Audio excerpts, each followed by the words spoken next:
has been an NVDA user since the early days. He won one of the first NVDA certified experts and championed NVDA across the length of New Zealand. He recently shared some of his experiences with Quentin. The audio version of this text is being read by NVDA using the Speak NV Edward voice based on the earlier NV speech player at 70%.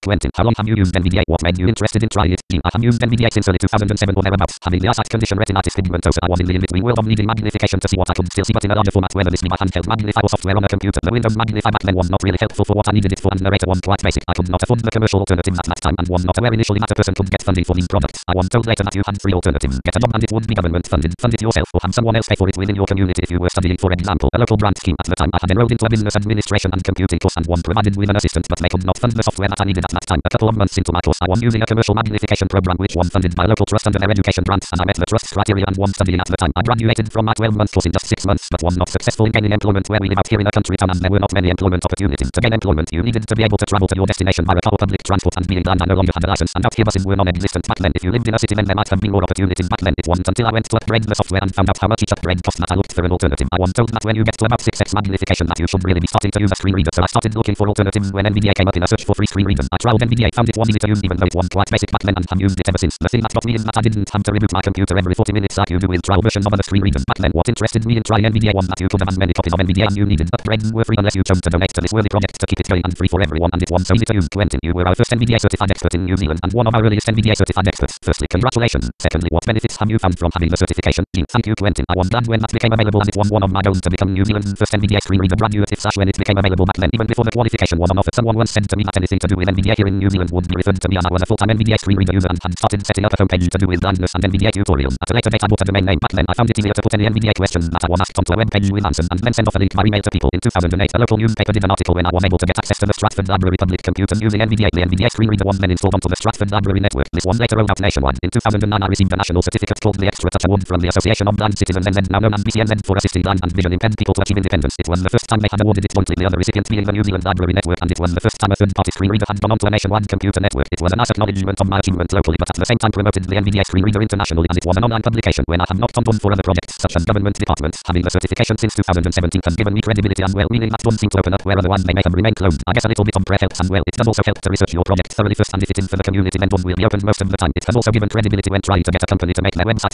more user-friendly, and being proficient in the use of NVDA means I can better help them fix the problem on their website by identifying exactly what needs to be fixed and why it is important for me and others using it. Recently in January 2025 I passed the NVDA certified expert exam for the fourth time to keep up my proficiency with NVDA. Quentin, you have been instrumental in getting NVDA rolled out across libraries in NZ. Why is this important, and did you face any barriers to accomplish this? Thanks, Quentin. Being able to access public computers with NVDA nationwide helps everyone in the community. My first barrier was after the Aotearoa People's Network Aotearoa first came to town. They installed computers into our local libraries and libraries throughout New Zealand, but they had login software which I could not use. I was forced to use Narrator if I wanted to use one of those computers. Around this time, and I was using NVDA and could take it portable, I took a USB stick with NVDA on it to the library to use there. I spoke to the library manager on it, and she directed me to contact another IT person at API. I was told initially that they had the XE blocking software and that it would have to be tested and the code looked through before they could unlock it. Once they had done this, they put a copy of NVDA onto each computer in the Stratford Library. Then after that took it nationwide. Sadly, 10 or so years later, the libraries on the API network changed from Windows across to Chromebooks which do not support NVDA. Christchurch and Auckland Library networks still support NVDA. The only other barrier for the Auckland region was that although NVDA had been installed on their network, someone had forgotten to post it on their software page at that time, so nobody knew the NVDA screen reader was on their library network. Quentin, you recently received the Blind/Low Vision NZ Chair Award. Tell us about that and the experience. In November 2023, I got a random phone call from Blind/Low Vision NZ, and they said I had been put forward for their National Chairman's Award. This award is in recognition of outstanding achievements and contribution to the lives of blind and low vision New Zealanders. I was told that I was in the top 3 people who were nominated for this award, and I was asked to go to Christchurch to an AGM held on Saturday 11/11/23. It was not until about 11 AM or so that the winner of the Chairman's Award was mentioned. When the chairman said the winner of this year's Chairman's Award goes to a person who created a website accessibilitycentral.net, then mentioned a few of my pages. He said who else would have a page on their site called TV commercials that do not make sense. I just wanted to hide. I was honored and blessed that someone or a group of people had put me forward for this prestigious Chairman's Award and that I had won it. It showed that what had started off on a homepage with blindness related information along with NVDA tutorials, people appreciated what I had put together by passing on my knowledge of using NVDA to new users of the NVDA screen reader. I want to help people in the same boat as me, and well and sighted people in the community to learn ways that they could help us out in the community. When I was either recording or writing up an NVDA tutorial, I would write or record it step by step for others to follow. I did not think that what I had started back then would turn out to be what you see today, a very useful resource for the visually impaired, blind and the public alike. You can read about this National BLBNZ Chairman's Award 2023 and what it is for on blindlowvision.org.nz. Quentin, find what is next for you. I guess that is the $1,000,000 question. I guess that while I'm still able to, it is to be continuing to add useful information to the website. I would like to keep on with my advocacy to help the blind and visually impaired and print disabled in whatever way I can. It might be software testing, website testing, and feeding back to the developers of both platforms, both the internet and mobile phones. I love pointing out problems to whoever an issue needs to be referred to, or even in some cases recording what I hear and feeding back when it is fixed. It helps more than just me, even out in the community when I get the chance. I like speaking to certain people about problems we may have in the blind community and how they can help, putting people in our shoes and changing their life for even just 5 minutes. In terms of barriers we come across either in the phone, out in the community, or when demonstrating problems with websites or mobile apps in the online world, etc. can help others to better understand the issues that we may face from time to time. Something as simple as labels on a can of baked beans, spaghetti or fruit salad can be easy to identify for a sighted person unless the labels are taken off in the same way a sighted person can see a website, but a blind person needs the website labeled correctly so that the screen reader can read it to them, whether this be in forms, buttons or descriptive alt text for photos, etc. Something as simple as a play button has no meaning if not labeled correctly, as mentioned by the BLBN chat previously. Another thing that I'm keen to see changes in are TV ads that are not as accessible as radio ads. It just makes sense to have as wide an audience as possible. Having an ad that is visual only, such as a logo, phone number, etc. with strange sounds is no good if the product details or the contact number or logo is not spoken out. If you could not see the ad, how would you know what the product is or where you could buy it from, etc. I would like to see NVDA listed as a useful resource on education sites, and it can help many people. Many education sites may not be aware of this very useful resource for blind, vision impaired and print disabled users. NVDA has helped me with all of my past projects, such as creating my Accessibility Central website, emailing government departments, keeping up to date with projects and information, and so much more, and will be continuing to help me with my future projects, whatever they may be. One of my current/future projects will be to continue to promote NVDA. In my most recent voluntary appointment, I have just become a committee member of a trust for the blind in Taranaki. I know NVDA will be invaluable in my work with the trust, and at the same time be able to help other people in the same boat as me who may require an affordable screen reader in our blind/low vision community. Thank you to Michael Curran for creating NVDA, James Tay and others for developing NVDA, all who have helped with coding, donations, and promoting the screen reader. I think that back then when it first started, Mick and James would have had no idea just how much of an effect that NVDA would later have on so many people around the world. Dean, thank you, Dean, and thank you for reading. If you'd like to join Dean as an NVDA certified expert, please go to certification.nvaccess.org.